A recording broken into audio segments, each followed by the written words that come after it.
Assalamualaikum warahmatullahi wabarakatuh.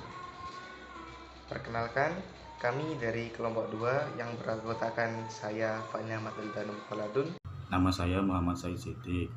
akan mempresentasikan tentang memahami Al-Quran. Materi yang akan kami bahas antara lain 1.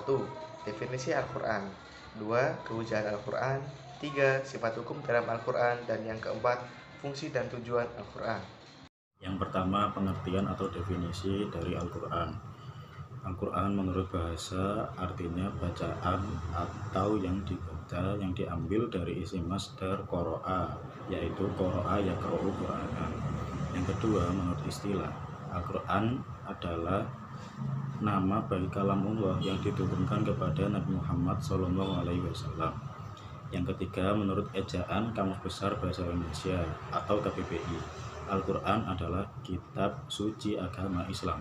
Nomor 4, yaitu menurut seorang ulama yang bernama Mana Al-Khoton, Al-Quran adalah kalam Allah yang diturunkan kepada Nabi Muhammad SAW dan beribadah dalam membacanya. Yang kelima, dari seorang ulama juga yang bernama Ali As-Sobuni, Al-Quran adalah kalam Allah yang mengandung mukjizat. Yang kedua, kehujahan Al-Quran. Kehujahan itu sendiri berarti landasan, di mana Abdul Wahab Khalaf mengatakan bahwa kehujahan Al-Quran itu terletak pada kebenaran dan kepastian isinya, yang sedikit pun tidak ada keraguan atasnya.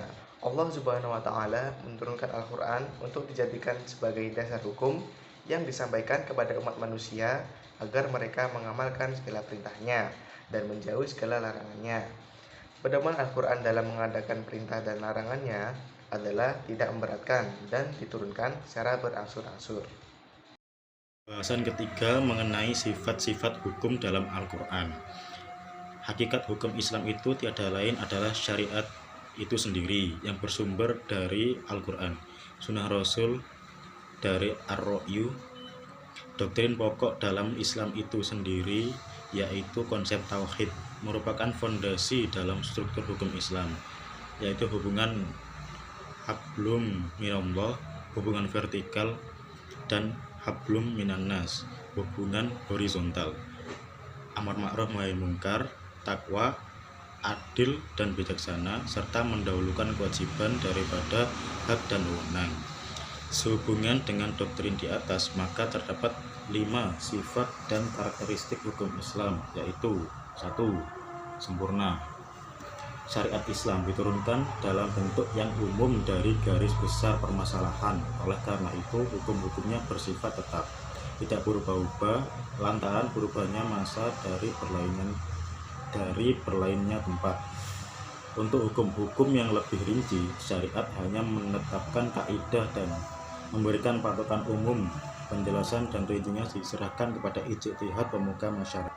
Menurut Muhammad Habsyi As-Siddiqi, salah satu ciri hukum Islam adalah takamul, yaitu lengkap, sempurna, dan bulat.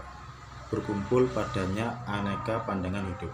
Menurutnya, hukum Islam menghimpun segala sudut dan segi yang berbeda-beda di dalam suatu kesatuan. Karenanya, hukum Islam tidak menghendaki adanya pertentangan antara usul fikih dan furu', tetapi satu sama lain saling melengkapi dan menguatkan. Yang kedua, sifat hukum dalam Al-Quran adalah elastis. Hukum Islam juga bersifat elastis. Dalam makna lain bisa bermakna lentur atau luas. Ia meliputi segala bidang dan lapangan kehidupan manusia. Hukum Islam memperhatikan berbagai segi kehidupan, baik bidang muamalah, ibadah, jinayah, dan lain-lain. Meski demikian, ia tidak memiliki dogma yang kaku, keras, dan memaksa. Hukum Islam hanya memberikan kaidah-kaidah urutan-urutan yang mesti dijalankan oleh manusia. Sebagai bukti hukum Islam bersifat elastis, dapat dilihat dalam salah satu contoh dalam kasus jual beli, bahwa ayat hukum yang berhubungan dengan jual beli, Quran surat Al-Baqarah ayat 275, 228, Quran surat An-Nisa ayat 29, dan Quran surat ke-69 ayat 9. Dalam ayat-ayat tersebut diterangkan hukum bolehnya jual beli, persyaratan keridhaan antara kedua belah pihak, larangan riba, dan larangan jual beli waktu azan Jumat. Kemudian Rasul menjelaskan beberapa aspek jual beli yang lazim berlaku pada masa beliau. Selebihnya, tradisi atau adat tertentu dapat dijadikan sebagai bahan penetapan hukum jual beli. Sifat hukum dalam Al-Quran yang ketiga yakni universal. Apa itu universal? Al-Quran bersifat universal berarti ia meliputi seluruh alam tanpa tapal batas. Tidak dibatasi pada daerah tertentu seperti ruang lingkup ajaran-ajaran Nabi sebelumnya. Berlaku bagi orang Arab dan orang Ajam atau non-Arab.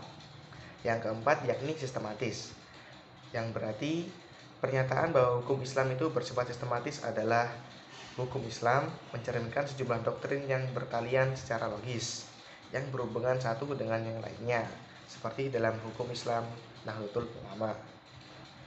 Perintah sholat dalam Al-Quran senantiasa diiringi dengan perintah zakat, dan berulang-ulang Allah berfirman, makan dan minumlah kamu, tetapi jangan berlebihan. Dalam hal ini dapat dipahami bahwa hukum Islam melarang seorang muslim hanya bermuamalah dengan Allah dan melupakan dunia. Yang keempat adalah fungsi dan tujuan Al-Quran. Yang pertama, fungsi Al-Quran sebagai sumber ajaran Islam, sebagai petunjuk bagi umat manusia dalam menjalani kehidupan yang lebih baik, sebagai rahmat bagi seluruh alam semesta,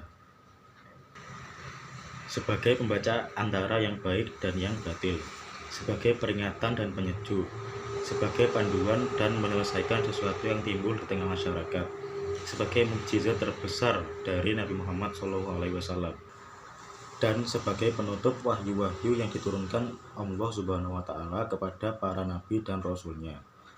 Yang kedua, tujuan Al-Quran sebagai petunjuk dan nikmat yang paling besar, sebagai pedoman untuk beribadah kepada Allah dan dengan membacanya, untuk dipelajari isi dan kandungannya, dan untuk diamalkan. Sekian dari kelompok kami. Apabila ada salah kata atau salah ucap, kami mohon maaf yang sebesar-besarnya. Mohon saran dan masukan dari teman-teman agar kami menjadi lebih baik untuk kedepannya. Terima kasih. Billahi taufiq wal hidayah. Assalamualaikum warahmatullahi wabarakatuh.